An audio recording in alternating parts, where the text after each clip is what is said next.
Hello readers by eyes and by ears, this is Mighty Chen and welcome back to my YouTube channel. Today we are continuing the reading of Thousand Autumns Volume 4, also known as Qianqiu by Meng Xi Shi.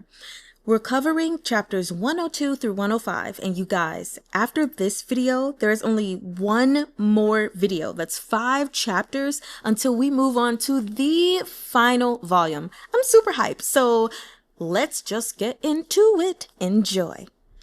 Chapter 102. Uninvited Guests.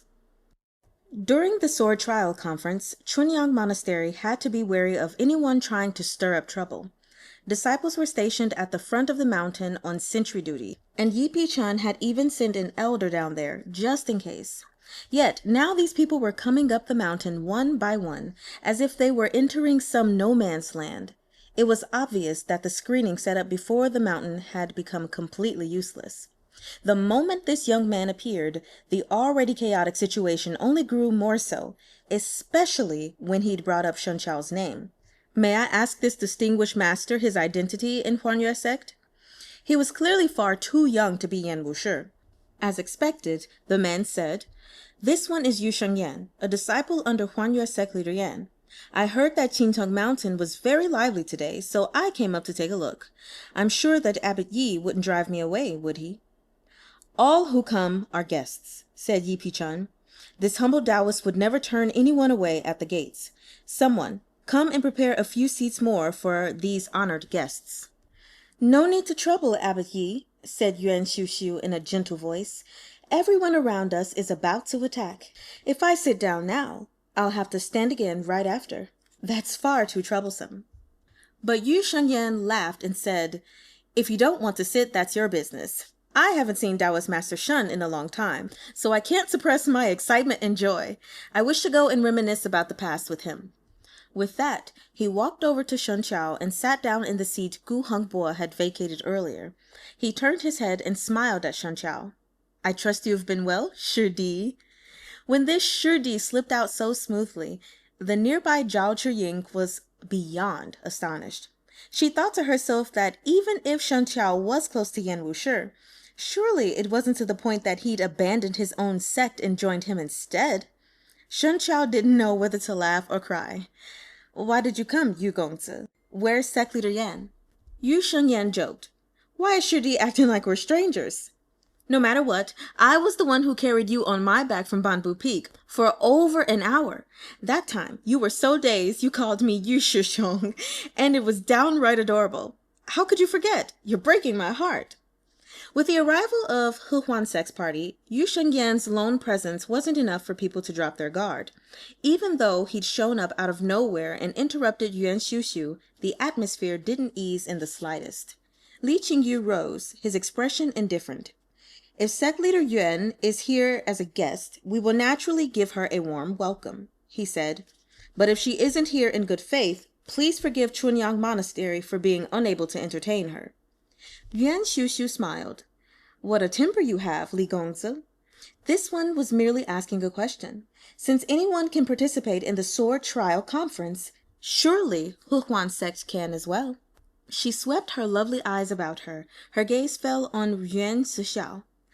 "Is this the young palace mistress of Liuli Palace? I've long heard that the disciples of Liuli Palace are wonderfully broad-minded, and that you know the martial arts ranking as well as your own fingertips. May I ask young palace mistress Yuan if He Huan sect also has a spot on your ranking list?"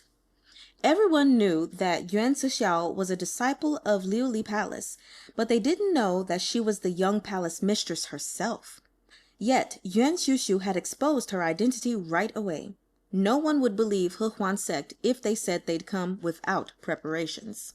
Yuan Zixiao remained sitting, her sleeves tucked together. After Yuan Xiu's words, she began reciting a stream of information without batting an eyelid. He Huan sect's Yuan Xiu ranked 9th in the Jianghu. Her disciple is Xiao Se, who uses fans as blades. He defeated Zhongnan sect leader Guo Xun, Liu He Guild's hall master Shangguan Xingchen, as well as Linchuan Academy's Zhang Ziqian. Though his martial arts are not yet first-rate, they are already exceedingly impressive. He Huan sect's Sang Jingxing ranks 6th in the Jianghu. His disciple is Bai Zhong, who's skilled in palm techniques. Due to cultivating with the secret techniques of He Huan sect, her martial arts have improved by leaps and bounds. He also has Xia Hanqiu, Ji Shuang'er, and Zhou Cuiyue as disciples. Though their skills pale in comparison to Bai Zhong's, they are still figures among the rising stars in the Jianghu that cannot be underestimated. It wasn't just other people. Even Yuan Xiuxiu looked surprised. "As expected of Liuli Palace," she said. "Even I didn't know that Xiao Se once defeated a disciple from Linchuan Academy. Yet young Palace Mistress Yuan has it memorized so well. This information is practically at her fingertips."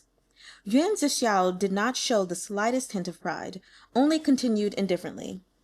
"Knowing such things isn't hard. There are no secrets. It only involves asking a few extra people and traveling to a few extra places."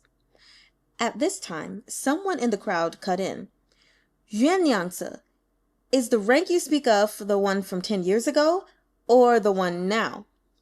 Naturally, it's the current ranking. The speaker was unconvinced. "The sword trial conference isn't even half over, and many experts haven't even shown up. So how was the top 10 ranking conceived?" "How can a single sword trial conference take into account all the experts in the land?" replied Yuan Zixiao. "Today is just an opportunity for the elites of the Jianghu to spar. If one or two astonishing masters appear for the first time, the rankings will of course change accordingly, and if not, the rankings will proceed as was previously determined." "Then may I ask the identities of the top 10 martial artists? Could young Palace Mistress Yuan regale us with this information?" Yuan Zixiao continued to answer every question. At first, the rank of 10th in the Jianghu was unstable. Previously, it was the former sect leader of Xuandu Mountain, Shen Chao. Later, Shen Chao was defeated at Bamboo Peak and replaced by Kunye. And after that, Kunye Shixiong Duen Wenyang came to the Central Plains, and thus Kunye was replaced by Duen Wenyang. Shen Chao and Duen Wenyang also dueled at the Su residence in Chang'an. Though both sides were evenly matched, Duen Wenyang had first fought with Chunyang Monastery's Li Qingyu before fighting Shen Chao. Thus, Shen Chao had an advantage, so 10th place remained Duen Wenyang. Gu Hengbo couldn't help but frown. "Your ranking is too biased," she protested. "My Shen Shixiong is a heaven-blessed genius and inherited our Shitsuan's mantle. His defeat at Banbu Peak was due to a plot against him. After what happened, his martial ability was greatly reduced. That's why he suffered setback after setback. If we're talking about his original level of power, he was naturally more formidable than both Duen Wenyang and Kunye. So how could he fail to even make it in the top 10? Yuan Zixiao glanced at her. "People won't just spin their wheels forever. There is always the chance of moving forward or backward for one reason or another. You refused to let me finish speaking and leapt to interrupt. Was that not biased of you?" Gu Hengbo knew that she was wrong and didn't reply, though her eyes flashed faintly as she gazed at Yuan Zixiao. Yuan Zixiao ignored her and continued. "Ninth in the Jianghu, as I just mentioned, is He Huan sect leader Yuan Xiuxiu. 8th is Tu Yuhuan's Kosa sage. Most people knew of Tu Yuhuan's Kosa sage, but had never seen him, so they knew very little about him." One of the onlookers asked, "The Kosa sage has never set foot in the Jianghu of the Central Plains, so how did this ranking come about?" "Among the 3 demonic sects, only Fajing sect has traveled far into the western regions, but they've been operating in Tu Yuhuan for many years. The Kosa sage fought Fajing sect leader Guangling San, and he was defeated by a hair's breadth and has remained in seclusion since. Guangling San previously commented on his martial arts, saying that the Kosa sage was on par with him as a fighter and that his victory was due to luck." Hearing that she was ranked 9th, only ahead of Duen Wenyang, didn't seem to make Yuan Xiuxiu angry. Instead, she showed great interest. "Then, according to young Palace Mistress Yuan, 7th place must be Fajing sect leader Guangling San?" she asked. "Correct," said Yuan Zixiao. Regardless of how accurate this ranking really was, it at least sounded like it was based on evidence instead of being drawn up at random. The higher up on the list Yuan Zixiao went, the more interested people became in the names at the top of the ranking. Those who didn't pursue benefits would pursue fame. One could never be free from those two things. Everyone possessed a sense of vanity and curiosity. The only difference was in whether it was big or small, excessive or restrained. Even martial grandmasters like Yi Pi-chun couldn't stop their growing interest after hearing Yuan Zixiao's comments on the land's elites. And further up the list, while Yi Pi-chun could still restrain himself, the others couldn't take it and continued to ask for more details. Yuan Zixiao continued. Further up, starting from the 6th place, those can be considered experts who have achieved grandmaster status. These people, regardless of their moral characters, words, or actions, are already more than capable of establishing their own sect and disseminating their own teaching. Earlier, she'd said that Sang Jingxing placed 6th. It was clear that the Grand Master level experts included him in their ranks. Yuan Xiushu smiled with her eyes. It seems that young Palace Mistress Yuan has a very high opinion of Elder Song. Sect leader Yuan has no reason for dissatisfaction, Yuan Zixiao said coolly. Everyone knows that there are 2 separate factions within Hepan sect. If you could deal with Sang Jingxing, why have you allowed him to hamstring you? Yuan Zixiao's words had exposed the internal strife within her sect. Though Yuan Xiushu's smile remained unchanged, murderous intent flashed across her face. Chunyang Monastery now stands above the rest of the Taoist sects. I trust that the top 5 of Liuli Palace's rankings must have a place for Abbot Yi. The person who posed this question obviously wished to curry favor with Chunyang Monastery. Correct, said Yuan Zixiao. At 5th place in the Jianghu should be the current state preceptor of Zhou, Buddhist Master Xueting. However, the former sect leader of Xuandu Mountain, Shen Qiao, has made great advances in his martial arts and hence may be able to contend with him for 5th place. As for 4th and 3rd, they should be Linchuan Academy Master Ru Yankehui and Chunyang Abbot Yi. But, as I've never seen them duel, it's difficult to determine which one is stronger. Then 1st and 2nd place? Asked someone, unable to wait any longer. Huanyue sect leader Yan Wushi might be able to contend for 2nd place. As for number 1 in the world, she wasn't a timid person, nor someone prone to faltering, but for some reason, she didn't continue speaking and only shook her head. The crowd was shocked that Yan Wushi was ranked that high, but when they thought about it, they had to acknowledge that few in the world could withstand a group ambush from 5 of the best martial artists in the world and emerge unscathed. Furthermore, 3 out of the 5 experts who'd participated in the ambush were within the top 10. From this, it was clear that Yan Wushi's strength was indeed astonishing. It wasn't too hard to accept that he was number 2 in all the land. Someone challenged her. 10 years ago, Qi Fengge was number 1 in the world. Could his death mean that 1st place must remain vacant? Has there really been no one who could surpass Qi Fengge in the last 10 years? But regardless of how others questioned her, Yuan Zixiao spoke no more. Someone tried to provoke her. Liuli Palace's ranking might not even be accurate. What's there to discuss if they can't even determine who's in 1st? If you don't believe me, said Yuan Zixiao frostily, you're welcome to challenge every name on the ranking, one by one. If you can defeat them all, the title of world's number 1 will naturally be yours. Yuan Xiushu was all smiles. In my opinion, whether this ranking is accurate or not ultimately depends on strength. Though quite a few people are missing today, I, Abbot Yi, and Taoist Master Shen are all here. Of the top 10, 3 are present. Why don't we duel till our heart's content? You're not worthy of fighting Shitsuan, Li Qingyu said with a cold face. Defeat me first, then you can talk. With that, he drew his sword. Qiu Shui was as a stream of rippling autumn water, quavering within his hands. Though Li Qingyu was a formidable fighter, he didn't place in the top 10, so Yuan Xiushu had no reason to fear him. Even before she could speak, Xiao Se gave a bright laugh from behind her. Why trouble our sect leader to a fight? I'll battle you instead. At those words, both sides swept toward each other with a tap of their toes, immediately tangling as they began to fight. Though Yuan Zixiao had just ranked her 2nd to last, Yuan Xiushu didn't actually take the ranking seriously. To her, Yuan Zixiao's words were just a prelude to the main act. Now, she smiled and said, Abbot Yi, since our disciples are already dueling, as their masters, shouldn't we set an example for them as well? Her goal in coming here this time was very clear, to capture some thieves, One had to capture their leader first. As long as she defeated Yi Chun, both the Sword Trial Conference and any prospective alliance would crumble in an instant. Even if other sects wanted to oppose He Huan's sect, after she made an example and warning out of Yi Chun, they would be roundly intimidated and too afraid to create more trouble. Seeing that this battle was unavoidable, Yi Chun put down his whisk and took the long sword his disciple presented to him. He nodded and said, "Then this humble Taoist shall seek guidance from sect leader Yuan." At this development, Yu Shengyan leaned over and whispered into Shen Chao's ear, "Shidi, you shouldn't be too eager to play hero.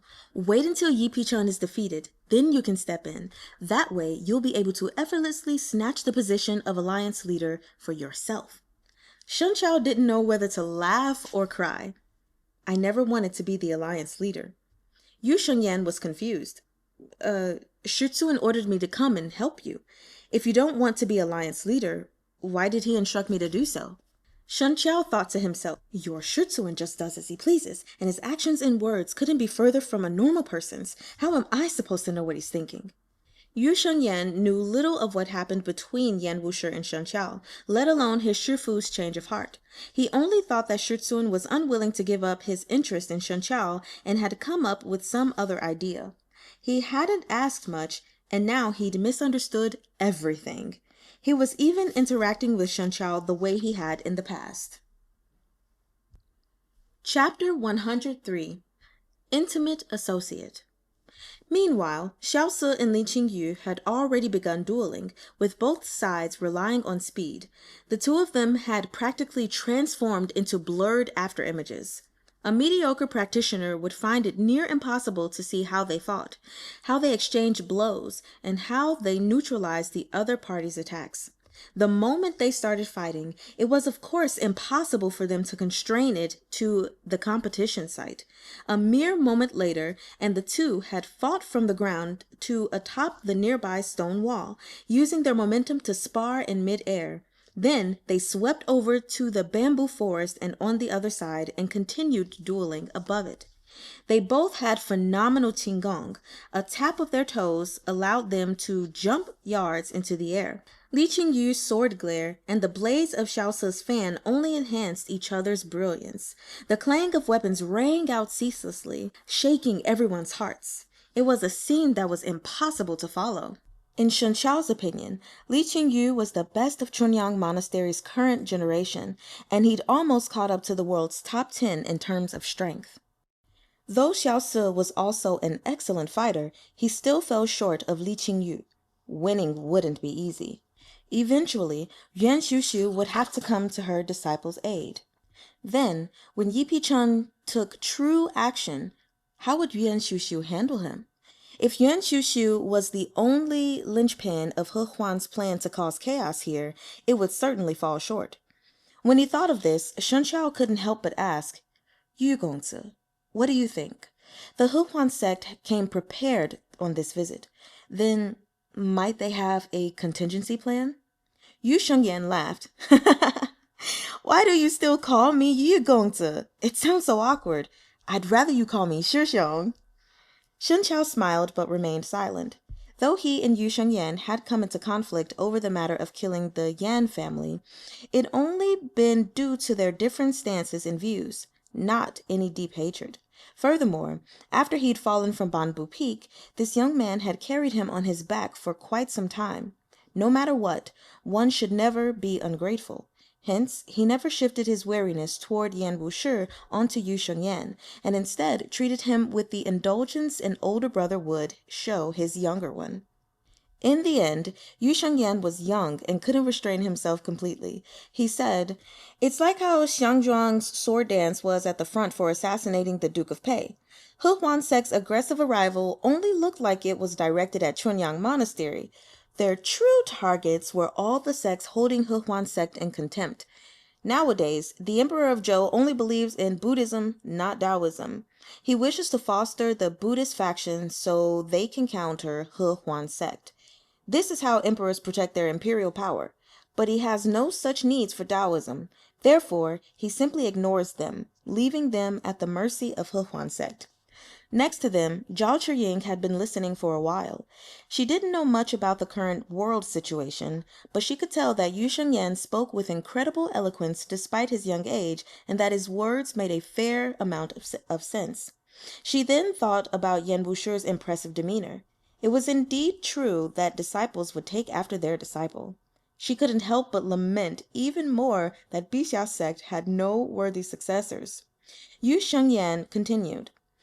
If she can defeat Yipi Chun this time and paint him as mediocre, he naturally won't be concerned anymore.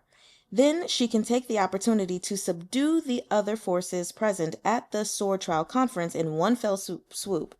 In fact, I bet that the old bald donkey Xueting must be terribly envious of her, but he needs to worry about reputation and face. He can't do these shameless things, for they damage the reputation of Buddhism. But that's not an issue for He sect. Now that they've come today, they absolutely must succeed. They cannot be lukewarm and give up halfway. Yuan Xiu isn't enough to take on Yi Pichun by herself, so Sang Jingxing might be on his way already. Yuan Zixiao said earlier that Sang Jingxing ranked 6th in the Jianghu, while Yi Pichun was between 3 and 4. However, these rankings were only a rough approximation. Those on the list would never stop improving, so their rankings would occasionally change. Sang Jingxing placing 6th didn't mean that he was certain to lose to Yi Pichun. One couldn't calculate things this way. The battlefield could change 1,000 times in an instant, and the slightest deviation could turn the tides completely. When experts exchanged blows, even a hopeless situation could still reverse. So, the weak defeating the strong was always a possibility. However, Xiao Se and Ling Qiyu was clearly not a case of the weak defeating the strong. Li Qingyu's attacks were steady, and after 100 moves, he channeled his strength into Qiu Shui. His swordplay rained down like the scattered flowers from a celestial maiden, and his sword chi overflowed with a dazzling light. Xiao Se was completely outmatched. Though the blades of his fan were formidable, his openings gradually revealed themselves. The skilled spectators like Yi Pichun, Shen Chao, and Zhao Chiying could all see those openings. So how could Li Qingyu miss them? He summoned a sword screen like rain that blotted out everything, leaving Xiao Se with nowhere to move. He was forced to retreat several steps, and once he found his footing, he conceded defeat. They say that Chunyang Monastery boasts fantastic swordplay, far surpassing that of Xuandu Mountain, he said.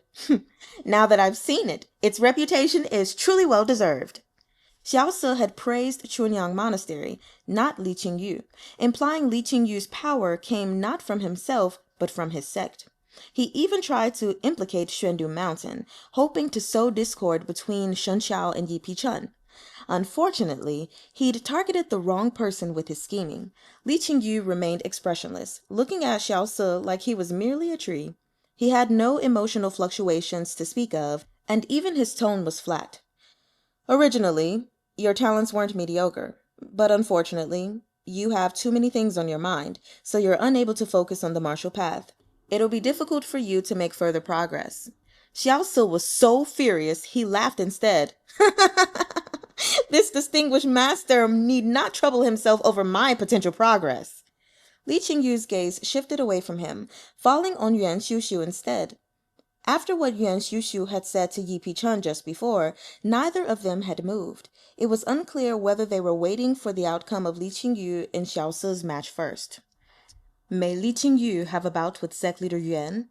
He asked. Yuan Xiu pursed her lips and smiled. You're no match for me. Match or not, we can't say so without trying. Still smiling, Yuan Xiu said nothing. She suddenly flung her sleeves outward, splitting her energy into 2 streams that surged toward him. Caught off guard, Li Qingyu was forced to step back, but Yuan Xiu flew forward, pursuing him relentlessly. Chunyang Monastery's Qinggong was incredible, but Yuan Xiu was on another level. Her clothes fluttered as her sleeves billowed like clouds. At first glance, she looked like the reincarnation of the nymph of the Luo River, not at all like a demoness from He sect. Li Qingyu had never fought Yuan Xiu before. He'd assessed her abilities through her disciple. Previously, he assumed that even if Yuan Xiushu was stronger than Xiao Se, she couldn't be much stronger.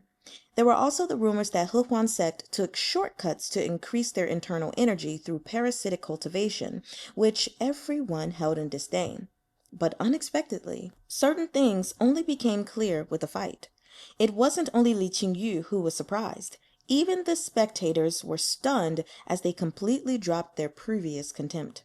Zhao Chiying couldn't help but exclaim, Yuan Xiushu is indeed formidable enough to be a sect leader. When she had listened to Yuan Zixiao rank the world's heroes, placing Yuan Xiushu in ninth place while she herself failed to rank at all, though she hadn't said anything aloud, Zhao Chiying's heart had been unconvinced. Now that she saw her fight, however, it was clear that the ranking was grounded in fact. If she were the one dueling Yuan Xiushu now, she might perform no better than Li Qingyu. As Zhao Chiying spoke, Yuan Xiushu had already used her preemptive advance to force Li Qingyu to the cliff's edge. Just as he was about to launch a counterattack, she suddenly withdrew her hand and retreated. She drifted airily away, falling back dozens of paces in an instant before landing on a flag that Chunyang Monastery had staked into the ground. The flag's soft fabric fluttered in the wind, yet she was able to stand atop it, as if she weighed nothing. This display of skill was so astonishing it drew dumbfounded stares from all around. Before this, some people had underestimated her because she was a woman, or because they were unconvinced that she could rank within the world's top 10. But now they saw just how wrong they'd been. As I said, you're no match for my venerable self. Yuan Xiushu's tone was gentle, but her words were imperious beyond compare. Qingyu is indeed inferior to sect leader Yuan. He's embarrassed himself before her. The speaker was Yi Pichun. Let this humble Taoist seek guidance instead. If it weren't for the recent match between Li Qingyu and Yuan Xiushu, no one would have expected much from a duel between Yuan Xiushu and Yi Pichun. But now that they'd seen Yuan Xiushu's strength, everyone was eagerly anticipating this next match. However, the moment Yi Pichun finished speaking, another group of people came up the mountain. At the front was a man, and behind him were several girls. One of them someone Shen Chao was deeply familiar with, Bai Zhong. As for the man in front, he wasn't a stranger to Shen Chao either. He'd fought him in the outskirts of Chang'an once. In the end, one man had been severely injured, while the other had lost all their martial arts. As he recognized the man naturally recognized him as well. Their eyes met from afar, and Sang Jingxing's gaze was filled with an almost graphic lasciviousness. It scanned Shen Chao from head to toe, and there was also a marked kind of cruelty and rage within those eyes. Shen Chao possessed an extraordinary appearance. That was beyond all doubt. At first glance, he looked gentle as a spring breeze, and only those who'd encountered him before would know that a cold and indestructible pride lay within his bones. Having fought Shen Chao before, how could San Jingxing not know this? Last time, he'd thought the other man soft, harmless, and weak. Never had he expected there to be nothing but steely bone, and he'd ended up with a mouthful of sand. But this had only aroused Sang Jingxing's thirst for conquest and sadism. Up until now, he hadn't recklessly sought about Shen Chao. For one thing, Shen Chao's whereabouts were elusive and difficult to ascertain. For another, he'd heard that his martial arts had greatly advanced, that he'd even killed a couple of He Huan sect's elders. Though Sang Jingxing had a deep love for beauties, he had no interest in losing his life for one. It'd been a long time, yet a single glance was enough for Sang Jingxing to identify Shen Chao in a crowd. He only felt that the other man had grown even more gorgeous, with the aura of an immortal and appearance like ice and snow. Even without accounting for clothes and adornments, there was something remarkably pure and transcendental about him. It made Sang Jingxing want to strip him naked and play with him in full view of everyone. Watch his face fall as he cried for mercy. How refreshing would that be? Thinking of this, an indescribable flame blazed to life within his heart. Sang Jingxing's gaze was incredibly obscene. Everyone could see it. But Shen Chao remained like an old monk in meditation, his eyes half closed as he treated Sang Jingxing like air. Yu Shengyan rose and moved to stand in front of Shen Chao. To think that a great and lofty elder of He Huan sect would act like a starving dog in front of a meaty bone, how shameful! Standing up for Shen Chao was only his secondary aim. Huan Yue sect and He Huan sect had always been at odds, and after Yan Wushi had left the capital and fallen to the ambush, He Huan sect had defected from Qi and thrown themselves into the arms of Yuan Yun. With the emperor's support, they'd absorbed Huan Yue sect's authority. Yu Shengyan had long disdained He Huan sect. It would have been stranger for him to say nothing at all. Sang Jingxing sneered. Even your Shifu Yan Wushi wouldn't dare to speak to me like that. His words were infused with internal energy, similar to the Buddhist discipline's Vajra lying roar technique, but Sang Jingxing's was far superior. It reached the ears of everyone present without exception, and they felt their ears throb, especially Yu Shengyan. When he'd spoken those words, he'd been prepared for a swift attack from Sang Jingxing, but he was shocked to find that he'd still underestimated him. With Sang Jingxing targeting him, the force behind the voice he heard was many times greater than what the rest of the crowd experienced. His face instantly paled and his heart jolted, and he almost coughed up blood. Fortunately, a hand reached out to steady him in time, accompanied by a stream of true qi. It flowed through him like a murmuring stream, immediately alleviating Yu Shengyan's discomfort. Posturing before a junior, I trust that Elder Song must feel quite ashamed of himself, Shen Chao said coolly. His words were also imbued with internal energy, but it wasn't wild and unrestrained like Sang Jingxing's. Rather, he focused his voice straight ahead, sending it directly to Sang Jingxing. Sang Jingxing lifted his sleeve and shook it once, negating the better part of Shen Chao's attack. As for the remaining fraction, he relied on his powerful and profound internal cultivation to take it head on, forcibly absorbing it. In the blink of an eye, the two had already exchanged a round of attacks without batting an eyelid, but it was impossible to tell who was stronger or weaker with only those incomplete moves. Sang Jingxing could feel that Shen Chao's martial arts had greatly improved, and Shen Chao also felt that Sang Jingxing was worthy of Yuan Zixiao's ranking him as a Grandmaster level expert. They looked at each other. Then Sang Jingxing suddenly smiled and said, Now that Taoist Master Shen has regained his vision, his eyes have become bright and spirited, making him even more captivating. Eyes are indeed the windows to the soul. No matter how lovely a beauty is, they still need a pair of good eyes. Since he descended the mountain, Sang Jingxing's attention had been fully focused on Shen Chao. Yuan Shushu slightly frowned to herself about how he was ruining things, then followed up with a smile. In the young palace mistress's words, Elder Song is ranked 6th in the world, while I am only 9th. Therefore, it would be too humiliating if Abbot Yi and I were to fight him. Sang Jingxing then shifted his gaze from Shen Chao to Yi Pichun. Since I am ranked 6th, he said to Yuan Shushu, may I ask what place Abbot Yi holds? Just now, Liuli Palace's young mistress Yuan said that Abbot Yi's martial arts ranked in either 3rd or 4th place, yet to be determined, she replied. Sang Jingxing gave a mocking laugh. In that case, if I defeat Abbot Yi, wouldn't the position of 3rd place in the world become mine? Yuan Shushu smiled. Since today is the sword trial conference, the He Huan sect should also follow the rules of the Jianghu and fight one-on-one. That way, people won't gossip that our He Huan sect are territory-thrashing thugs who only know how to flaunt our superior numbers. Our humble sect's Elder Song wishes to seek guidance from Abbot Yi. Would he be willing? Yi Pichun already knew that He Huan sect had come well prepared and that there was no way they'd let the matter rest so easily. To him, there was little difference between Sang Jingxing or Yuan Shushu. Regardless of which it was, he had to beat He Huan sect in 2 retreating. If he couldn't intimidate them, then forget about winning over people's hearts. The alliance would fall through completely. The people from other sects would be greatly disappointed in Chunyang Monastery. Although Sang Jingxing had a reputation for being lecherous and cruel, that couldn't conceal the fact that he was an expert of the highest order. If someone were to underestimate him based on his reputation, they would be the only one who'd end up suffering. Yipi Chun held his sword in hand and gave a small smile.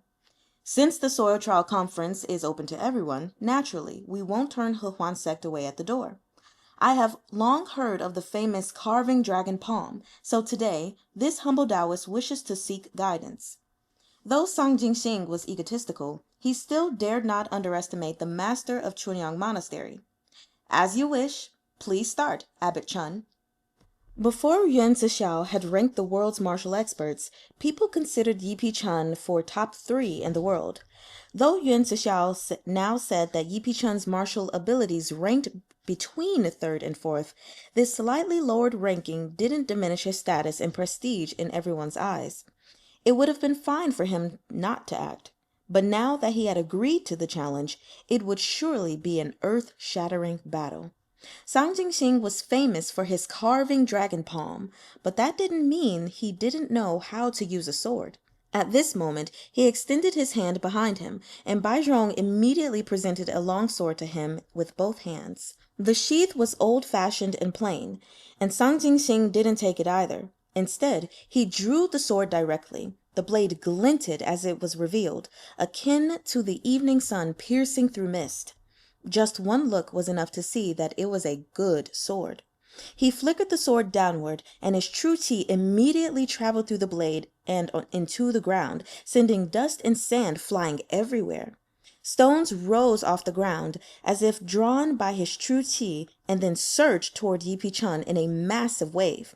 Sang Jingxing followed right after them, flying forward, his figure and sword merging into one. It was a dazzling sight, the epitome of perfection. At this point, the people who'd been certain Yipi Chun would win dared not stand by this conclusion. The crowd watched the battle before them with wide eyes, deeply afraid of missing a single second of this magnificence. Shen Chao was watching the battle intently when Yuan Xiushu walked toward him, a smile on her face. It's already been several years since my last fight with Taoist Master Shen. I heard that the Taoist Master has made great martial progress. May Xiushu have the fortune of seeking guidance? According to the rules of the Jianghu, if someone initiated a challenge, the challenge couldn't be denied, for doing so would make you look like a coward avoiding the fight. Even if the person challenged didn't care about their reputation, others would inevitably hold them in contempt and ridicule them in the future. Moreover, since Yuan Zixiao had just ranked Shen Chao ahead of Yuan Xiushu, it was even more impossible for him to decline the challenge, otherwise he'd be unworthy of his reputation. Before Shen Chao could answer, though, Yu Shengyan stood up and said, "Why bother Taoist Master Shen? I'm willing to have a duel with Sect Leader Yuan." At any other time, he would have happily watched the show from the sidelines. Demonic practitioners were not that kind and benevolent. Even if Yu Shengyan was close to Shen Chao, it was impossible for him to shield Shen Chao whenever something happened. However, before his visit this time, Yan Wushi had instructed him, saying that he should absorb some troubles for Shen Chao when needed. Though Yu Shengyan hadn't understood what he was thinking, he had to strictly carry out his Shitsuan's instructions. But of course, Yuan Xiushu didn't take him seriously. "If your Shitsuan came himself, I would be forced to cede some ground to him." The clear implication behind her words, "When you're the only one, you should just step aside." Of course, Yu Shengyan understood. He just wanted Yuan Xiushu to back off, so he name-dropped Yan Wushi more directly. "Shitsuan isn't far from here. He'll arrive soon." Yuan Xiushu smiled sweetly. Did Taoist Master Shen sell himself to Yan Wushi? To the point that he needs his consent to fight? If he's not here, is Taoist Master Shen too afraid to make a move? Shen Chao inclined his head slightly. Since Sect Leader Yuan has invited this humble Taoist, he shall accompany her. He did not fall victim to Yuan Xiushu's provocations. Though He Huan sect had impressive numbers, not all of them were Grandmaster level experts. In the end, the only true threats were Yuan Xiushu and Sang Jingxing. Sang Jingxing was fighting Yipi Chun, and their relative strengths had yet to be determined. However, Yuan Xiushu was undoubtedly superior to Li Qingyu. Among all present, it seemed that no one other than Shen Chao could deal with Yuan Xiushu. If Shen Chao didn't make his move today, then there was no doubt he'd witness He Huan sect sabotaging the sword trial conference. And if Yi Chun made any mistakes in his battle, even more people in the Jianghu would be too fearful to oppose He Huan sect in the future. Truly a decisive person, Taoist Master Shen. Yuan Shushu smiled, and her figure suddenly rose from the ground as she spoke these gentle words. Two streams of black swept out of her sleeves and shot toward Shen Chao so quickly they left no time to react. Those with sharp eyes could tell that the two streaks of black were a pair of long swords, but the rest were unable to see anything. They could only assume they were powerful concealed weapons of some sort. In the blink of an eye, the flying swords were already in front of Shen Chao, just inches from his eyelids. His opponent's movements were really too swift. Fan Yuanbai and Zhou Yexue couldn't help but yell in surprise. It seemed that Yuan Shushu had held back during her duel with Li Qingyu and left him some leeway. But now she was attacking with her full strength, and as distant bystanders, they were completely unable to react in time, let alone think of how Shen Chao would respond. Shen Chao didn't draw his sword. He shook his sleeves, and his true qi surged out in two streams, rushing toward his opponent's black swords. As the swords whistled through the air, they were blocked by a powerful wall of true qi that stopped them in their tracks. For an instant, they froze in mid-air. And using just this instant, Shen Chao drew the long sword from behind him and slashed at the air. The sword glare was like the layered petals of a flower, blooming ring upon ring. Its magnificent beauty concealed a razor-sharp edge, one that made others afraid to look, that left them unable to meet it head-on. Agitated by the sword qi, the black swords reversed directions and flew back, no longer under Yuan Shushu's control. Giggling, she simply grabbed both swords, then swept directly toward Shen Chao. Their fight was different from that of Yi Chun and Sang Jingxing. The latter two used their presences to pressure each other. Not only were they competing in swordplay, they were also sparring over whose internal energy was more profound. However, Shen Chao and Yuan Shushu were both masters of the sword. Although their internal energy was clashing and vying for supremacy, this was accompanied by their sword qi and sword mastery, and not one could be missing. Their fight drew the eye even more than the duel between Sang Jingxing and Yi Chun, and not by a small margin. Though the crowd's attention wavered between both fights, most were more inclined to watch Shen Chao's battle. But fighting wasn't dancing. It couldn't be contained to a particular area, and this was no spar. Although the two of them weren't staking their lives on the fight, they were bringing their full power to bear. Shen Chao had already achieved the echelon of sword heart. Even leaving aside Yuan Shushu, there were but a few people in the world who could compare to him. However, Yuan Shushu was no pushover. Against her full might, Shen Chao couldn't prevail with just a few moves. If he could, that would only prove that Yuan Shushu's strength didn't live up to her reputation, or that she didn't want to fight at all. So, the two of them fought from the gates of Chunyang Monastery to the roof, and then from the roof to the stone wall. Both parties' Qinggong had already attained the pinnacle. They immediately descended along the stone wall, their sword qi overlapping. From afar, they looked like paper dolls affixed to the stone wall. But this was, in truth, a manifestation of their formidable transcendent Qinggong. Not only was the younger generation left dumbfounded, even Yu Shengyan couldn't believe his eyes. After all, when he'd first picked up Shen Chao, the man had lost almost all his martial arts, on top of being grievously injured and blind. Now, only a short time after, he'd already become this powerful. If this was the true strength of a Grand Master level expert, then never mind Yuan Shushu. Shen Chao might even have a chance facing off against his Shifu Yan Wushi. And Yu Shengyan had just been blindly trying to make Shen Chao call him Shixiong. Thank goodness for Shen Chao's excellent temper, otherwise he would have never let it slide. Zhao Chiying gave a quiet sigh. It looks like Taoist Master Shen has really been going easy on us during our sparring sessions.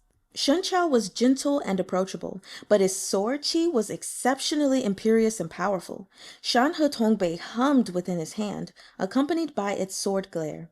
With enough power to overturn the oceans, it resonated with heaven and earth. Though Yuan Shushu seemed to have a numerical advantage by wielding two swords, Shen Chao grew bolder as he fought, while she found him increasingly strenuous to handle. That powerful, imperious sword glare was almost bearing down on her head, the pressure on her multiplying many times over. The two of them continued fighting, from the mountaintop to the foot of the mountain. It was impossible for everyone to follow them down the mountain to continue observing. When Yuan Shushu saw that no one was around them, she couldn't help but call out to him. "Wait a minute, Taoist Master Shen. I have something to say." Since she'd told him to stop, of course she couldn't keep fighting.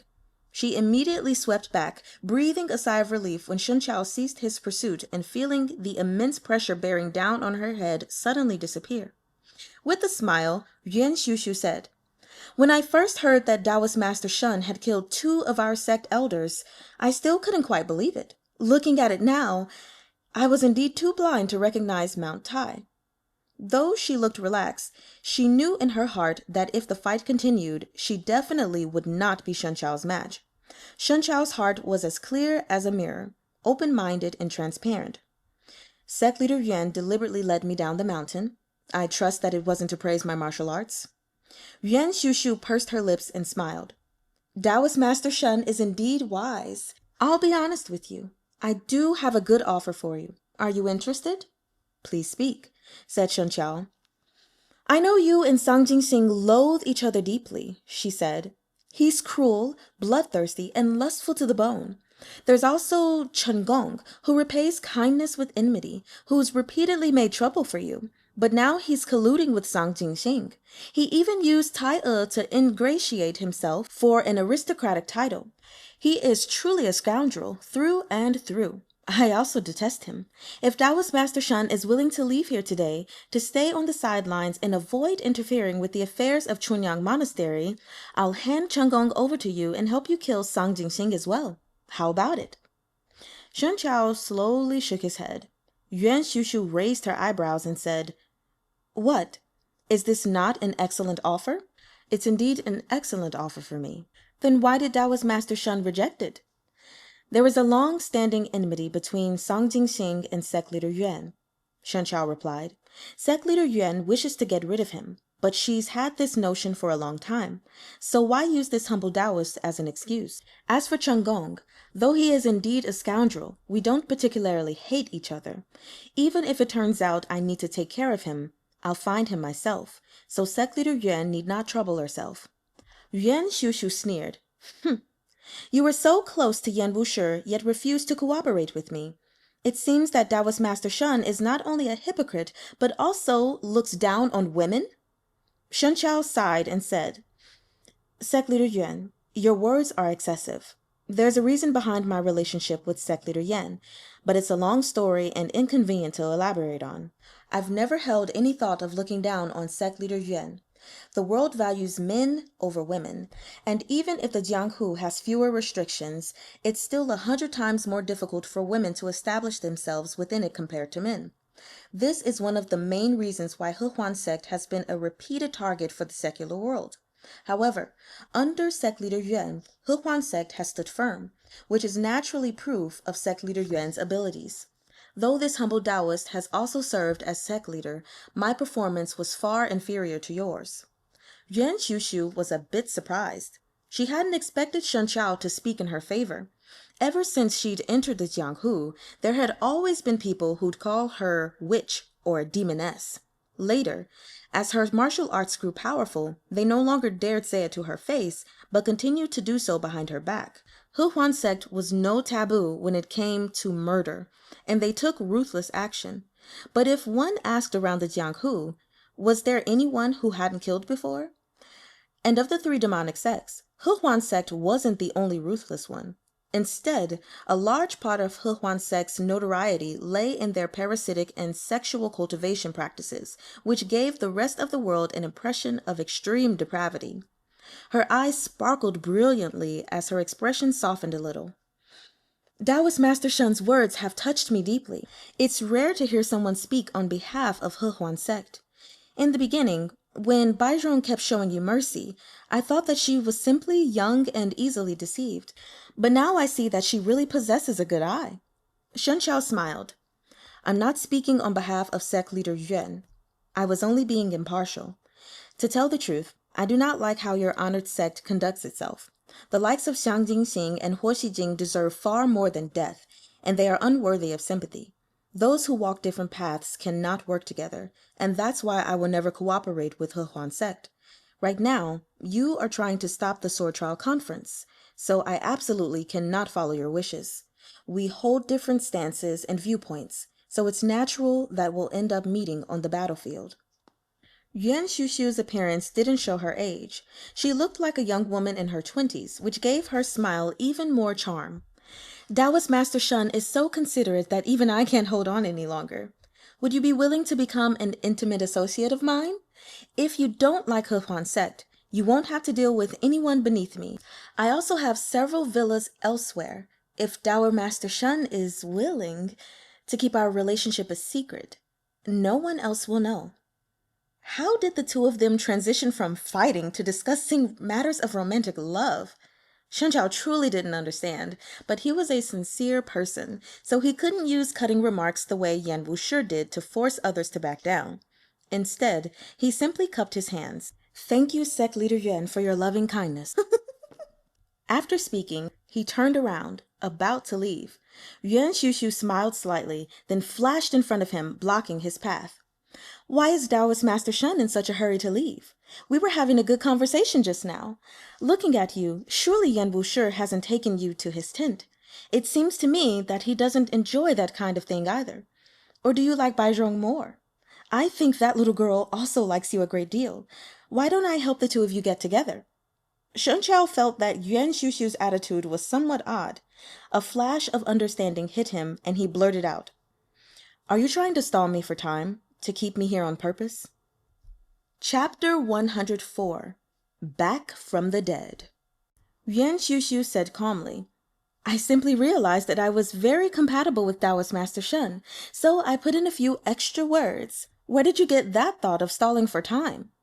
Shen Chao didn't want to say any more to her. He turned to head back up the mountain, but Yuan Shushu flashed in front of him once more. Is Taoist Master Shun that displeased at seeing me? Why are you running away after only a few words? If you don't wish to be intimate associates, we can just be ordinary friends. Yuan Shushu gave a faint smile, one that was like thousands of red flowers abloom or a million purple blossoms returning with spring. Anyone else would at least pause, even if their hearts weren't swayed entirely. However, Shen Chao didn't halt his steps in the slightest and continued walking forward, completely unhindered by her beauty. Having this level of focus, one could truly call Shen Chao half immortal. Other than that freak Yan Wushi, when else had Yuan Shushu seen someone like this? Shen Chao saw that she was about to strike and said coolly, Though my cultivation path doesn't revel in reckless slaughter, that doesn't mean I can't kill. That day, Sect Leader Yuan personally witnessed her honored sect's Huo Xijing perish at my hand. Has Sect Leader Yuan considered carefully what price she might have to pay for trying to stop me? Yuan Shushu smiled. Shenlang need not get angry. I never intended for us to be enemies, but as a precaution, I need to keep you here so that you don't end up ruining things. However, even if you head up now, I fear that you won't be able to change anything. Out of consideration for our compatibility, this one will advise you. You are not a member of Chunyang Monastery. Even if you wish to make a name for yourself this time, Yi Pi-chun will remain ahead of you. So why must Shenlang wade into these muddy waters himself? Her tone was soft, affectionate, and meandering. But would the great and lofty He Huan sect leader say heartfelt words just because she took a liking to someone? Shen Chao only wished to do the best for others while being unwilling to cause trouble. This did not mean that he was stupid or easy to deceive. He didn't listen to her and swept straight up the mountain. Yuan Shushu originally wanted to stop him, but Shen Chao used a rainbow stretches across the heavens, executing it to the utmost. Before she could catch up, he'd turned into a wisp of blue, leaving Yuan Shushu with nothing but dust. An ordinary person would take at least half a day to climb the mountain, but a martial expert would only need an hour. With the Qinggong of Shen Chao's level, it only took 15 minutes. But since Yuan Shushu had said, even if you head up now, you won't be able to change anything, it meant that some unexpected crisis had already occurred. The Chunyang Monastery disciples who'd been on sentry duty at the mountain gate had already been defeated by He Huan sect when they came up. Now, as Shen Chao climbed the mountain again, his path was completely unobstructed, but his unease only grew worse all the way until he finally reached the summit and returned to the field before Chunyang Monastery's main hall. There, he just happened to see Yi Chun meet palms with someone under the full view of the crowd. The other party remained firmly in place while Yi Chun took 3 steps back. He took another look at the crowd around him. Their expressions seemed to be frozen, fixed in a moment of great shock. The person facing off against Yi Chun was unfamiliar. Shen Chao didn't recognize him.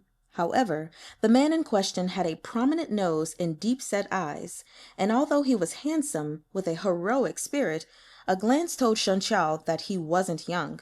He was dressed in foreign garb, and at this moment he pulled his hands back and stood tall, his expression indifferent. It was clear that he was a person of few words, but around him was a powerful, imperious aura of suppression that caused everyone to fall silent, like cicadas in late autumn. Shen Chao trembled internally. He didn't need to ask the man's name, for he too knew who it was. The #1 Gokturk martial expert, Hu Lu Gu. Even though he'd mentally prepared himself, on suddenly seeing this person, a sense of disbelief still rose within his heart. It really was him. How could it be him? He really hadn't died? Sang Jingxing, who'd always been arrogant and egotistical, was currently standing respectfully behind the foreigner. When he saw him beat back Yi Chun with a palm strike, he stepped forward with a smile, then said brightly, "This Abbot Yi is one of the best martial experts in the world, and he's also an esteemed Taoist. Yet he is unable to last even a round against Qianbei. It can be seen that the so-called world's top 10 ranking is unfounded and untrustworthy. Qianbei's grasp of martial arts is already far beyond the reach of mortals, so he truly deserves to be called the world's true #1, backed up by merit." Hulugu showed no appreciation for this flattery, however. His face remained cool and empty of all emotion whatsoever. "I came to challenge Yi Chun. That's my business," he said. "It has nothing to do with He Huan sect, and I do not need you to take the lead for me either." Sang Jingxing's expression didn't waver. "Qianbei's words are too much," he said, still smiling. "We also came to take a look because we heard that there was a sword trial conference here. We didn't expect that Qianbei would arrive right after we did." If he'd heard Sang Jingxing's words only, Shen Chao might have really believed that both parties just happened to simultaneously arrive in their bid to wreck the place. But what he'd heard from Yuan Shushu at the foot of the mountain was a reminder that it couldn't be the case. He Huan sect had clearly known that Hulugu would come, so they'd arrived in advance. First, to exhaust some of Yi Chun's fighting spirit, increasing Hulugu's chances of victory, and second, to pick up some benefits for cheap. As for why He Huan sect wanted to take the lead for Hulugu, that was easy to understand. Yuan Yong's empress, Lady Ashina, must have also contributed to Yuan Yuan's ascension to the throne. Though she wasn't Yuan Yuan's biological mother, Yuan Yuan had always loved to go against his father.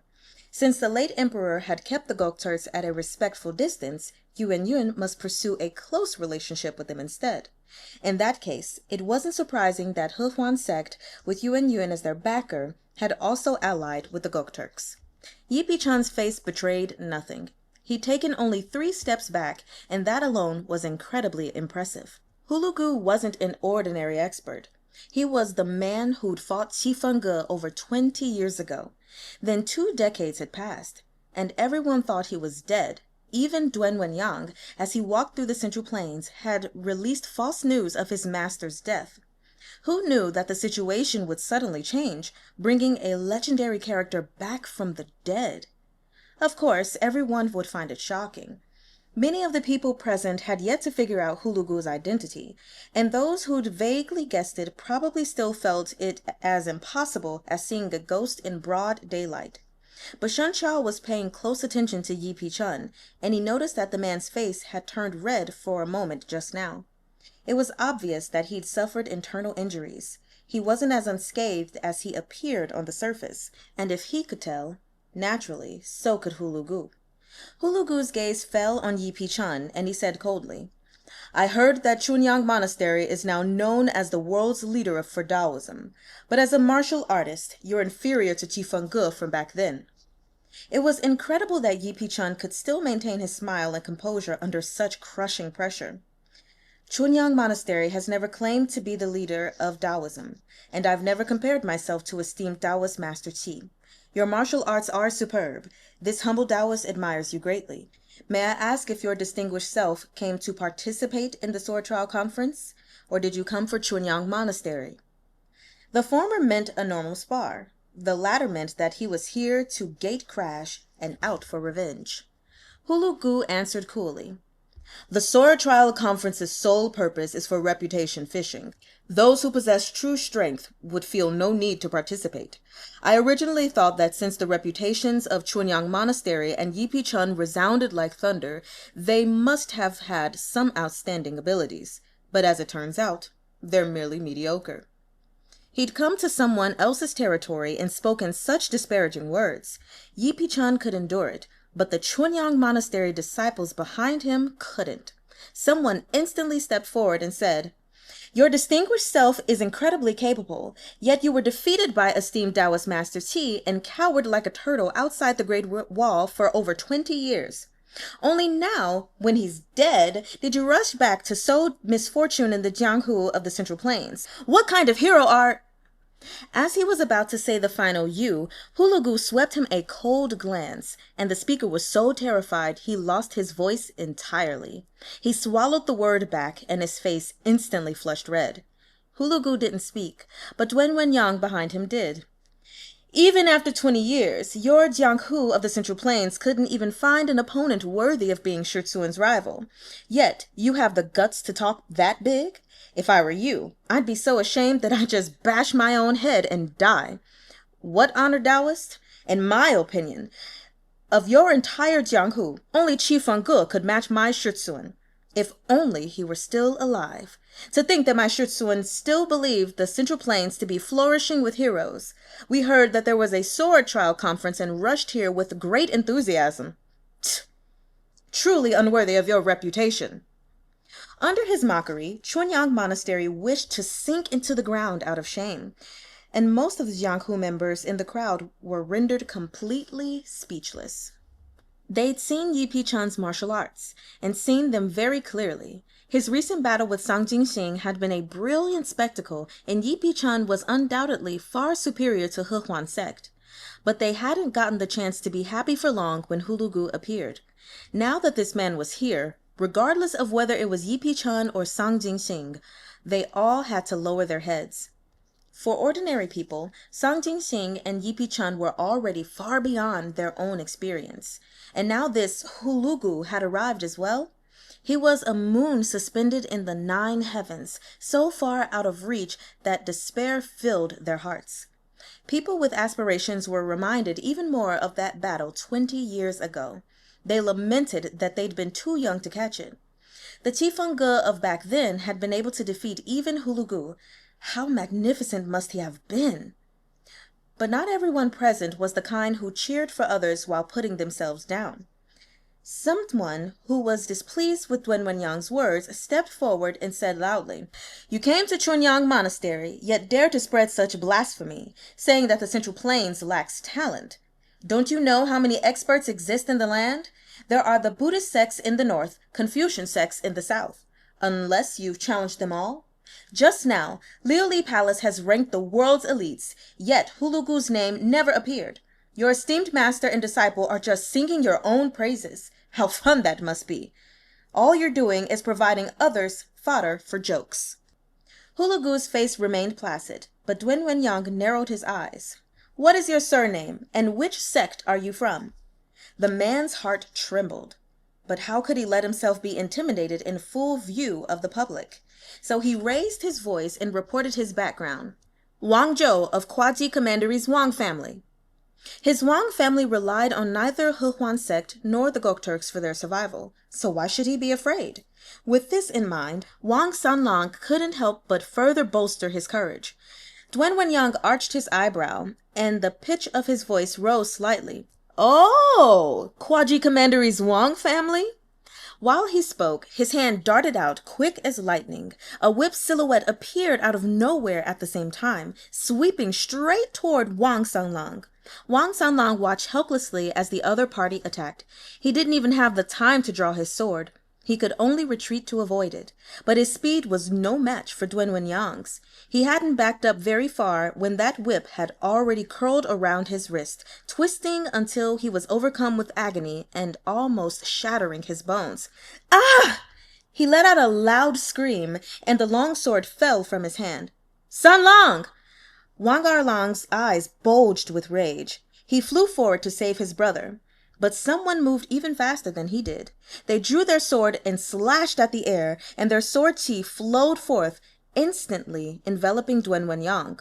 Duen Wenyang made a sound of surprise, as if he hadn't expected such strength from his opponent's helper.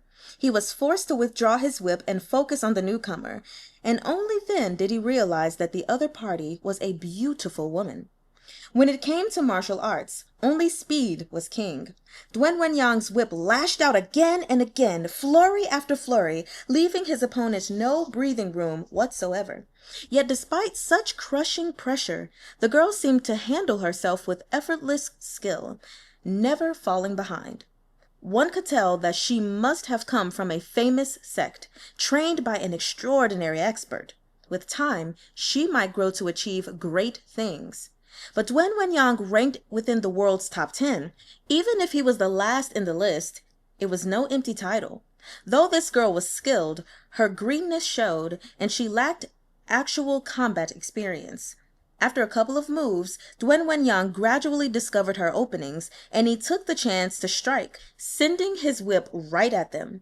The girl didn't seek to continue. Her original goal had been to help Wang Sanlang out of his predicament. Now that she'd achieved it, she retreated backward and drifted to the ground, refusing to confront Duen Wenyang head-on. Thank you, Gunyangzi, for your help. Wang Sanlang was a bit excited. He'd been taken with this beauty at first sight, but she'd only spoken bluntly to him. Yet, when he was in danger just now, it was this beauty who extended a helping hand. Don't mention it. Gu Hongbo's expression was indifferent. Although Wang Sanlang's behavior was reckless, it could not be said that he was wrong. Everyone had remained as silent as cicadas in late autumn in the face of Hulugu, and Wang Sanlang speaking out had demonstrated his courage. If someone had been able to save him, yet chose not to, it would only encourage that trend in the future. Gu Hongbo truly proved that she'd been raised by Shen Chao. Her viewpoint was very much in line with her Zhangjiao Shixiong's. Though Wang Sanlang hadn't sustained many injuries thanks to Gu Hongbo's intervention, upon seeing that master and disciple both possessed exceptional martial arts, everyone knew that they couldn't even defeat the disciple, let alone the master. They couldn't help but feel from the bottom of their hearts that they were looking at people who were out of reach, so much so that they could only see the dust they left in their wake. To some extent, the plan of Chunyang Monastery to unite the various factions against He Huan sect and the Buddhist discipline had already failed. Li Qingyu's hand was already on the hilt of his sword, but another hand reached out and firmly grasped his arm. That hand belonged to Yi Pichun. Meanwhile, Hulugu looked at Gu Hongbo and suddenly asked, "Who was Chi Fengge to you?" Gu Hongbo had noticed Shen Chao standing at the edge of the stone platform some time earlier. At this moment, she couldn't help but glance at him, then said, "He was my master." Upon hearing about her relationship with Chi Fengge, Hulugu's expression finally shifted a little. Even though he'd just faced Yi Pichun, he had not looked at him straight on. At this moment, he scrutinized Gu Hongbo, then regained his calm and serene expression.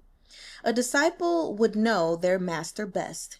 Duen Wenyang smiled and said, "Shitsuan, Why do you find it a pity? If this disciple is not mistaken, this woman is Gu Hengbo, Qifengge's sole female disciple. Though she's lacking as a martial artist, she still has several Shixiong, one of whom inherited the position of Xuandu Mountain sect leader and even killed my Shidi Kunye with his sword.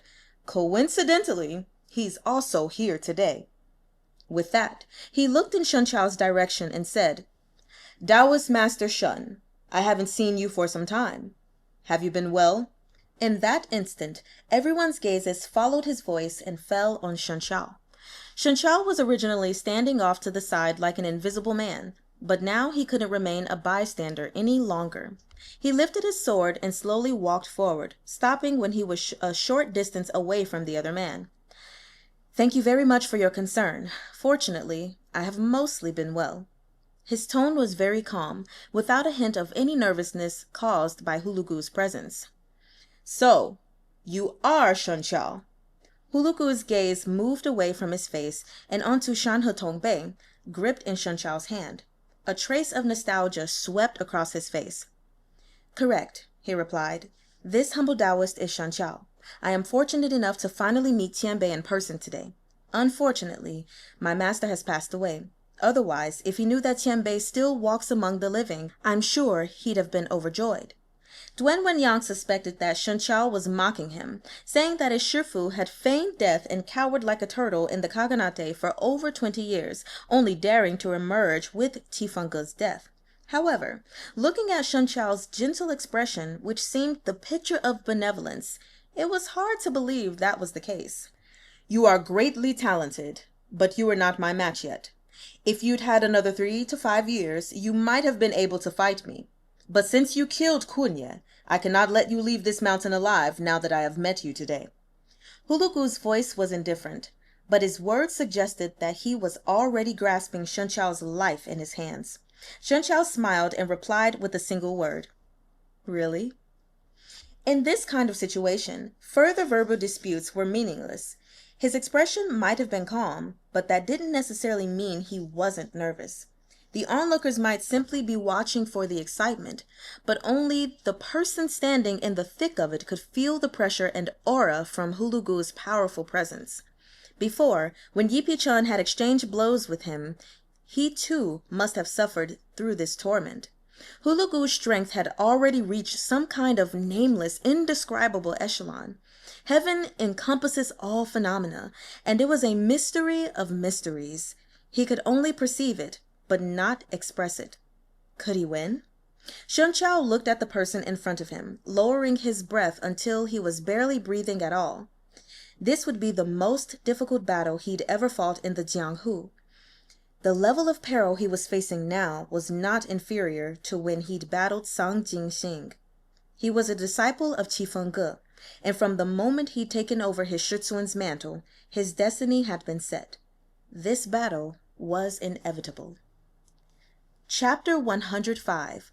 The World's Number 2. Duan Wenyang was a whip user, but his Shifu Hulugu was not. More than 20 years ago, when Hulugu fought against Qifengge, they both used swords. However, Hulugu did not hold a sword today. Perhaps he decided to tread a new martial path since then, or maybe he no longer liked to use swords. Now he faced Shen Chao, who raised his sword against the wind, his robes rustling. Sword Qi arced like a rainbow piercing the clouds, and like a crane soaring into the sky, it surged straight toward Hulugu. The crowd only heard a thunderous noise exploding in their ears, like the sound of 1,000 horses galloping or the endless crashing waves of the boundless sea. They couldn't help but stare in shock. The mediocre practitioners even felt their ears throb. Some couldn't withstand it and had to quickly circulate their energy in resistance. During the sword trial conference, Shen Chao had first only watched from the sidelines. Everyone knew that he was an exceptional martial artist, but he looked like a handsome Taoist priest through and through, cultured and elegant.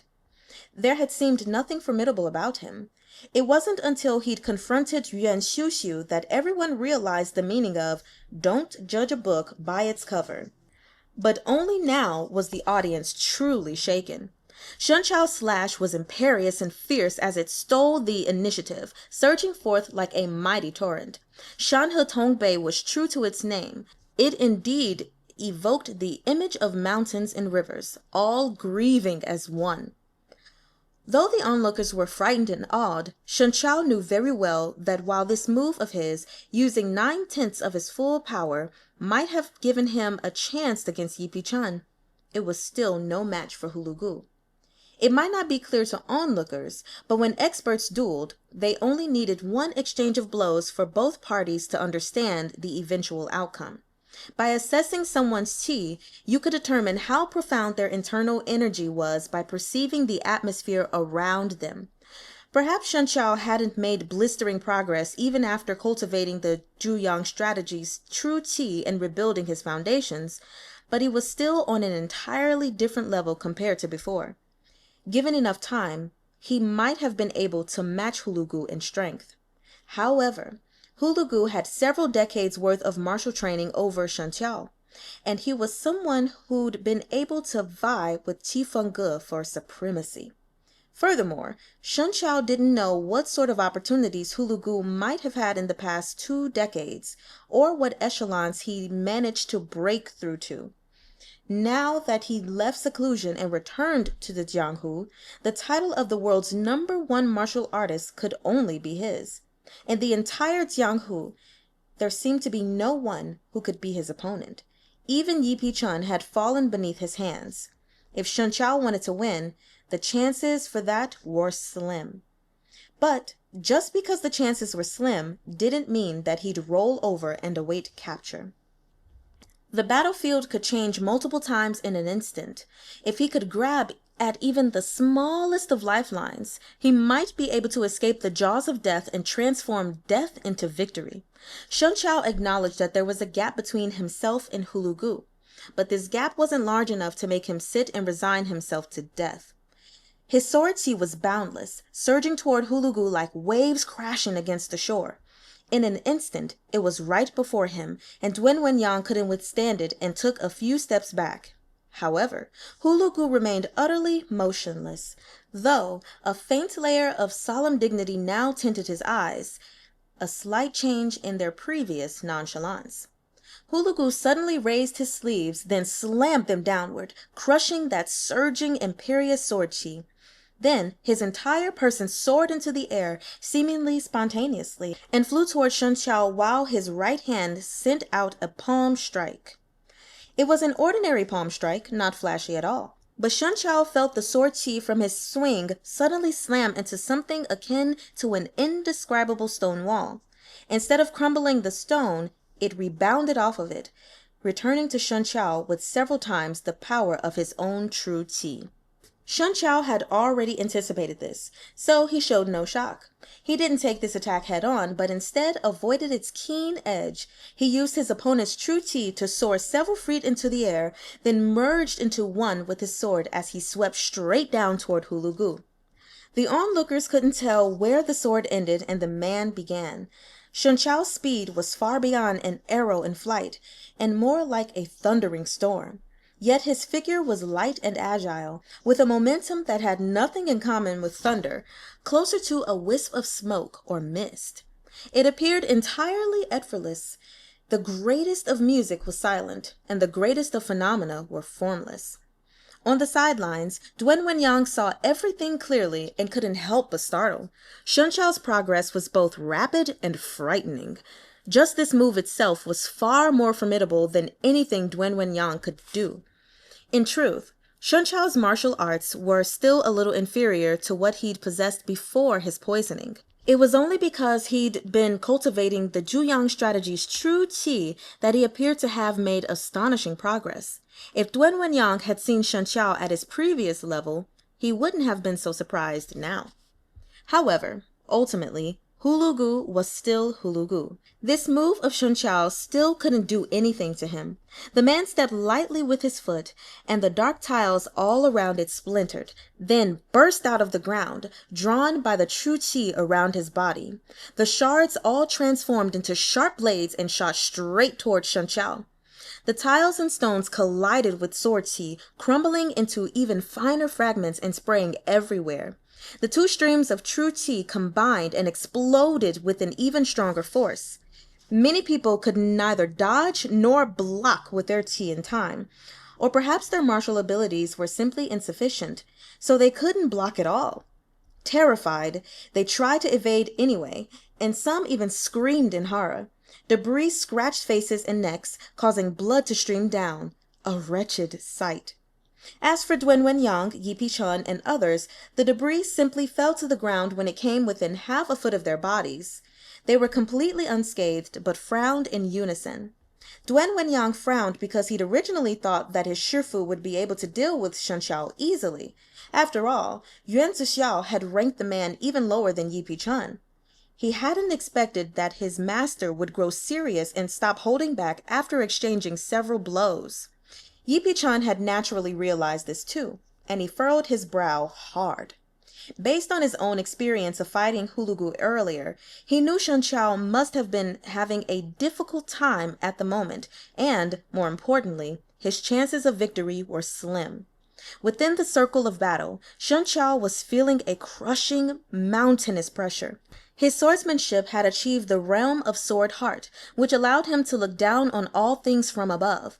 However, his internal energy was still an unchanging flaw. It couldn't even be mentioned in the same breath as that of a monster like Hulugu. His sword's edge was swift as lightning as it swung down on Hulugu, but, surrounded by true qi capable of overturning the oceans, he felt like he was trying to paddle upstream. Standing amid this, Shen Xiao found that it only grew more arduous to the point he couldn't advance an inch. At the same time, Hulugu's entire body was radiating with boundless energy. His robes billowed high as true qi swirled in a vortex of layers. He leapt into the air and struck down at Shen Xiao. Wherever the wind from his palm reached, it was like a fierce, ravenous beast, overwhelming all of Shen Xiao's sword qi and sword glares as it devoured them all. The stars and the firmament, the churning of clouds and rain, all of it was happening within this very instant. Shen Xiao closed his eyes and pushed his internal energy to the limit while clearing his mind of all distractions. Only one thought remained. He must defeat Hulugu. This battle wasn't only for himself, but also for his Shutsuan Qi Fengge. He couldn't let others say that Qi Fengge had been blind, taking in disciples unfit to inherit his aspirations, who even lost to his former opponent. Shen Xiao didn't care about something as vain as fame, but he couldn't afford to ignore Qi Fengge's legacy. The sword heart was simple and single-minded, thus it understood the key. One must strive for victory, but they must not be too eager. At the same time, this was a fight, so it was inevitable that there'd be a superior and an inferior. No one in this world would choose defeat over victory. Even if one claimed they were seeking defeat, that wasn't truly seeking defeat, but rather that they were so conceited that they believed that few could match them as their opponent. Shen Xiao suddenly opened his eyes, and his sword was so swift it already transformed into an afterimage. However, his gaze wasn't on the sword, but on the man before him, Hulugu. His opponent had also raised his palms to receive the strike. The true qi around their bodies swept forth like wild tempests above the great sea. Heaven and earth churned the waves in their rage as if they wanted to destroy all of creation within the dark ocean depths. Like enemies on a narrow bridge, it was an inevitable encounter, and the victor would be crowned king. Shen Xiao felt like a gargantuan force rushed in his direction, immense enough to engulf him. His blood and qi roiled within his heart, as if they were desperately trying to escape his very body. As internal and external energy intersected, his body felt like it was about to be crushed as flat as paper, and his meridians and bones screamed in pain. He was a person of incredible forbearance. In the past, Shen Xiao had endured the severe injuries from a cliff's fall, the intense pain from his meridians being reshaped. And now, though Hulugu's palm strike caused him horrendous agony, Shen Xiao bore it without a sound. Only after he struck out with his sword did he withdraw and land back on the ground. But after enduring and enduring, he couldn't suppress it anymore. He coughed up a huge mouthful of blood, which splattered all over his robes and the ground. Hulugu's face remained impassive. He only took a few steps back without spitting up any blood. Shenqiao had put all his strength into that one sword strike, and he knew that he'd finally injured Hulugu. Of course, the opponent's injuries weren't as severe as his, but it was nonetheless true that he was now wounded. Zhao Chiying and Gu Hongbo had been waiting for the two to stop, and now that they finally had, they rushed forward to support Shenqiao. Yu Shengyan had intended to carry out his Shifu's orders, but based on his own martial arts, he knew that he was no match for Hulugu. Rashly challenging him would only mean his death. As he watched the two of them fight, he had grown increasingly anxious. Now he saw his chance and intervened. I have long heard of Hulugu of the Gokturks. Watching him fight two great experts, one after another, I see that his reputation is well deserved. Hulugu had never looked at him directly, and even now he only glanced at him. His filial disciple Duen Wenyang came forward to explain who Yu Shengyan was. After listening, Hulugu said, I heard that Yan Wushi is in the Central Plains and is considered an expert. They say that his strength isn't far from Qi Fengge's in the past. Not far is an understatement, said Sang Jingxing with a smile, deliberately adding fuel to the fire. I heard that Liuli Palace has just ranked the entire Jianghu and that Yan Wushi is in second place. Hulugu stilled for a moment, then asked, Who's the first? Sang Jingxing smiled at Yuan Zixiao. You must ask Liuli Palace's young mistress Yuan. Yuan Zixiao was once again the focus of the whole audience, but her face remained impassive, without a trace of panic. She said to Hulugu, Originally, first place wasn't you. Originally? Asked Hulugu. Even now, it seems you are still a level below Qi Fengge. Hulugu's eyes narrowed slightly. It'd been over 20 years, yet the three characters Qi Fengge had never faded from his heart, becoming a complex knot he could never unravel. Unfortunately, the man was dead. Even if Hulugu wished to fight him, he could no longer be found. Duen Wenyang sneered. Qi Fengge is already dead. Is the world's first place available to even the dead? If that's so, then shouldn't Tao Hongjing and Cui Youwang be ranked as well? Yuan Zixiao nodded and said coolly, So I said that it wasn't you originally. Since Qi Fengge is dead, first place is now yours, probably. She'd even added a probably at the end. Even though her tone was completely flat, it was enough to send someone to their grave from rage. But Hulugu hadn't fallen so low that he'd argue with a little girl. Duen Wenyang's face darkened, and he looked like he wanted to speak. But Hulugu only swept a glance at Yuan Zixiao's face, then turned his gaze back to Shenqiao. You're really quite good, he said. Qianbei is too kind, said Shenqiao. But it was only one stroke of luck. Your distinguished self just fought Abbot Yi, so, in truth, this humble Taoist had an advantage. Hulugu revealed a faint smile. His eyes and brows were razor-sharp, like they'd been carved with a knife, and he looked terribly unapproachable when he didn't smile. But within this smile was a faint gentleness, contrasting his words, which grew even colder. Normally, I disdain attacking the defeated and would stop here today. But you killed Kunye. If I let you live, my disciple might feel lonely deep down in the underworld. You should go keep him company. As he spoke, he slowly stalked towards Shenqiao. Even a normal strolling speed would have been faster, yet he emanated an invisible chill that made others tremble. Though Zhao Chiying and Gu Hongbo were no match for Hulugu, they thought to themselves that it wouldn't be too hard to hold him off, just long enough to give Shenqiao a chance to escape. They turned back to Shenqiao and said slowly, Hurry up and go! At the same time, they drew their swords. As a demonic practitioner, Yu Shengyan had never been a selfless hero who could sacrifice himself for others, but Yan Wushi's words still lingered in his ears. He gritted his teeth, then also ran in front of Shenqiao. Li Qingyu, Su Qiao, Fan Yuanbai, and Zhou Yexue all came over as well, and they stood in front of Shenqiao. At this moment, one could see the good karma that Shenqiao had accumulated. Yipi Chun was seriously injured, but he couldn't stand by and let Hulugu kill Shenqiao here and now. Otherwise, Chunyang Monastery could forget about standing in the Jianghu. He immediately raised his sword and rushed over, his voice stern. Stop at once. The Sword Trial Conference is only a competition, not a place for fighting and revenge. But why would Hulugu take him seriously?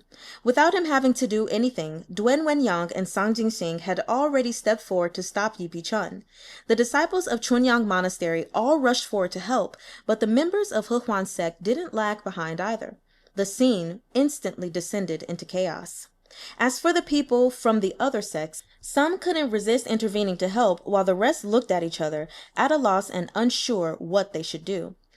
Thinking of how Gu Hongbo had stepped in to protect him earlier, not to mention his admiration for her beauty, Wang Sanlang too rolled up his sleeves and ran over to help. His brother stumped his foot at this, but ultimately could only follow him. Yet Hulugu didn't pause. He continued to stalk over to Shenqiao one step at a time. His expression was indifferent and placid, devoid of any ripples. In his eyes, those people were no more than dead or withered objects, unworthy of his attention. Shenqiao said softly, Thank you, everyone, for your earnest support. But this matter is between him and me. Don't intervene. So saying, he used a light wind from his palm to push the crowd aside. Shixiong! Cried Gu Hongbo anxiously. Hulugu was already slowly lifting his palm. Shenqiao clutched tightly at the sword hilt in his hand. At this moment, a sneer exploded in everyone's ears. This is someone who belongs to my venerable self, and you think you can kill him as you please? Shocked, Yu Shengyan yelled, Shizuen! As soon as he said this, everyone knew the identity of the newcomer. But they only saw a phantom appear out of thin air, like an immortal descending from the heavens, untethered and unrestrained, elegant and carefree. He didn't meet Hulugu head-on as everyone expected, though. Instead, he grabbed Shenqiao's waist and simply swept him away. He did it with such swiftness that even Hulugu couldn't stop him in time. Everyone was dumbfounded. Okay, you guys, that concludes the reading of chapters 102 through 105. And oh my god, I was just waiting for that moment. Oh my gosh, I am just over the moon right now. I literally was waiting for this chapter, the world's number 2, because I was waiting for Yan Wushi to just drop down and come save Shenqiao. I remembered that from the fan translation, and I'm so happy that I get to read the official translation because, I don't know. It just, I love this so freaking much, you guys. Anyway. It took me a second to actually read that line because I practically died as soon as I started reading. The sneer exploded in everyone's ear. So let's chat a little bit. First off, I just want to say that the whole episode with Shenqiao and Yuan Xiuxiu fighting each other and how she interacted with him when she got him down the mountain was so hilarious. That woman, I'm sure there was like a part of her that was seriously offering Shenqiao to be intimate with her. But of course, we know that was a plot, hopefully to keep him down on the mountain and everything. But it was just so funny to see her switch up. She was like, hey, you want to sleep with me? And he was like, no. And so she was like, well, then you want to sleep with my disciple? or we could just be friends. But honestly, that man declined her so graciously. Like, I admire Shenqiao and the way that he just operates in general. His character is one that I strive to be at. And the man is just so humble. I love that about him in every single way. But something specifically I want to talk to you guys about is actually on page 242, because again, Meng Xi Shi just knows exactly what they are doing, okay? I love the way that she described them like striking each other when she said the true tea around their bodies swept forth like a wild tempest above the great sea. Heaven and earth churned the waves in their rage as if they wanted to destroy all of creation within the dark ocean depths. Like, man, that is some good writing. Can we just admire that for a moment. Okay.